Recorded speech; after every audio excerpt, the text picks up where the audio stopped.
Early morning over the western Atlantic. Satellite imagery updates every few minutes, each frame adding resolution rather than surprise. The system has been visible for days, a broad spiral of cloud, deep convection consolidating around a tightening center. What has changed is not its existence, but its organization. Overnight, the storm's core became more symmetric. Pressure fell steadily, wind fields expanded. By dawn, meteorologists no longer described it as a developing system, but as a major hurricane with a defined trajectory. The phrase approaches the Florida coast carries weight. A hurricane is not an object moving intact across the ocean. It is a self-sustaining heat engine, drawing energy from warm surface waters and releasing it through towering cloud systems. Its movement reflects the larger atmospheric flow that surrounds it, steered by pressure gradients thousands of kilometers wide. When forecasts show convergence on Florida, they are describing the alignment of these broader forces, not a sudden decision by the storm itself. As this storm advances, monitoring becomes continuous. Aircraft fly repeated transects through the eye wall, measuring pressure, wind, and moisture directly. Satellites track cloud top temperatures and rainfall rates. Coastal sensors watch tides and waves. Each stream of data feeds into updated forecasts, refining expectations hour by hour. Breaking news in this context does not mean sudden discovery. It means that conditions have reached a point where attention must shift from observation to readiness. The hurricane has not arrived, but its influence is already extending outward, shaping decisions along the coast. The atmosphere has organized itself into a powerful system, and its next interactions with land, infrastructure, and communities are now the focus. Understanding what lies ahead requires breaking the hurricane down into its component hazards rather than treating it as a single event. Wind, water, and rainfall each follow different rules, peak at different times, and leave different legacies. As the storm approaches Florida, these elements begin to separate in importance depending on location. Wind is the most visible measure, but it is rarely the most damaging over the long term. Sustained hurricane-force winds can weaken structures, strip roofs, and bring down power lines, yet the duration of extreme winds at any one location is often limited to hours. The broader field of tropical storm-force winds, however, can persist far longer, stressing infrastructure and disrupting daily life across a wide area. Trees that survive the core winds may still fall after prolonged exposure. Water behaves differently. Storm surge develops as the hurricane's circulation pushes ocean water toward the coast, raising sea levels above normal tides. This rise is gradual at first, then accelerates as the storm nears land. Surge is highly sensitive to local geography. Shallow continental shelves allow water to pile up, while bays and inlets can focus and amplify flooding. In some locations, surge arrives well before the eye, leaving little time for last-minute adjustments. Rainfall often extends the storm's impact far inland. As the hurricane's moisture-laden air is forced upward, either by land interaction or atmospheric features ahead of the storm, intense precipitation can occur hundreds of kilometers from the coast. Rivers respond more slowly than the ocean, meaning that flooding may peak days after landfall. In previous storms, inland communities have experienced the greatest damage long after coastal attention has shifted elsewhere. These hazards interact. Saturated ground weakens trees, making wind damage more likely. Flooded roads complicate emergency response and recovery. Power outages affect water treatment, communications, and healthcare. The cumulative impact is shaped less by the storm's category than by how these elements align in time and space. Decisions are made before impacts are fully certain, relying on probabilities rather than guarantees. For residents, preparation involves choices constrained by time, resources, and trust in information. Official guidance balances urgency with clarity, aiming to prompt action without creating confusion. Past experience shapes response. Communities that have endured hurricanes before often move earlier, recognizing that waiting for certainty can carry its own risks. The hurricane's approach compresses time. Hours begin to matter more than days. Yet the processes driving the storm remain continuous, governed by the same physical principles that shaped it over open water. As it nears Florida, the focus narrows from what the storm is to how its hazards will intersect with specific places. As landfall approaches, attention shifts again, from preparation to expectation, not in the sense of predicting exact outcomes, but in understanding sequences.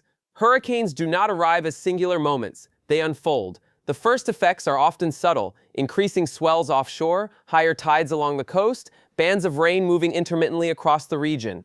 These early signals are easy to overlook, yet they mark the point at which the storm's influence has already reached land. Meteorologically, this phase is defined by interaction. The hurricane begins to respond to the coastline even before crossing it. Friction increases as air flows over land rather than water, disrupting the storm's lower circulation. At the same time, heat input from the ocean continues, at least initially, sustaining the system's intensity. These competing influences can produce short-term strengthening, weakening, or structural changes that complicate forecasts in the final hours. Eye-wall replacement cycles, asymmetries in rainfall, and shifts in wind fields often emerge during this period. None of these processes signal intent. They are responses to changing boundary conditions, yet their effects on the ground can be significant. A reorganizing storm may spread impacts over a wider area, reducing peak winds but increasing overall exposure. Alternatively, a compact structure can concentrate damage along a narrower corridor. Communication becomes critical here. Forecast updates arrive frequently, sometimes appearing contradictory as new data is assimilated. Small track adjustments can shift risk zones, creating the impression of volatility where there is in fact refinement. The challenge is to interpret these updates as part of a converging process rather than as reversals. For infrastructure, the hours before landfall are about resilience under uncertainty. Power systems are vulnerable to both wind and flooding. Transportation networks depend on decisions made earlier, such as road closures and evacuation timing. Hospitals and emergency services transition into contingency modes, assuming limited mobility and delayed external support. These systems are designed not to prevent disruption, but to function through it. Social dynamics also evolve. Public spaces empty, movement slows, attention turns inward toward immediate surroundings and trusted information sources. In these moments, the hurricane is no longer an abstract system on a map, it is a presence shaping behavior even before physical impacts peak. From a scientific perspective, this stage provides valuable data. Instrumented towers, buoys, radar networks, and satellites capture the storm's structure at high resolution as it interacts with land. These observations feed back into future models, improving understanding of how hurricanes behave near coastlines. Each landfall adds to a cumulative record that refines risk assessment over time. Importantly, the absence of immediate catastrophe does not imply diminished impact. Some of the most consequential effects occur after the center passes: prolonged rainfall, secondary flooding, infrastructure strain, and extended recovery periods. The storm's departure from the coast does not mark its end. As the hurricane closes in on Florida, the narrative shifts from possibility to process. The question is no longer whether conditions will deteriorate, but how, where, and for how long. The atmosphere has set the stage. What follows will depend on the interaction between a powerful but transient system and a landscape shaped by human and natural history alike. When the storm finally moves inland and weakens, its presence does not simply disappear. What remains is an altered environment, temporarily reshaped by wind, water, and time. The atmosphere continues its motion, carrying the remnants of the hurricane northward, but the effects on the ground unfold more slowly. Rivers rise after the rain has stopped. Infrastructure failures reveal themselves over days. Recovery becomes the dominant phase of the event. This period is often misunderstood. Attention tends to fade once the center of the storm has passed. Yet for many communities, the most difficult challenges begin afterward. Floodwaters linger in low-lying areas. Roads remain impassable. Power restoration proceeds unevenly, prioritized by critical needs rather than convenience. These are not signs of escalation, but of inertia. Water drains slowly. Systems recover at human speed, not atmospheric speed. From a scientific standpoint, post-landfall analysis is as important as the approach itself. Data collected during the storm is reviewed and integrated. Forecast performance is evaluated, not to assign blame but to refine understanding. Where did rainfall exceed expectations? How did storm surge align with projections? Which assumptions held and which require revision? Each hurricane contributes incrementally to this body of knowledge. Florida's long relationship with hurricanes means that recovery processes are institutionalized. Damage assessments follow established protocols. Emergency declarations unlock resources. Communities begin repairs with a mixture of familiarity and fatigue. Experience does not eliminate hardship, but it provides a framework for response. Over time, lessons from past storms shape building standards, land use decisions, and emergency planning.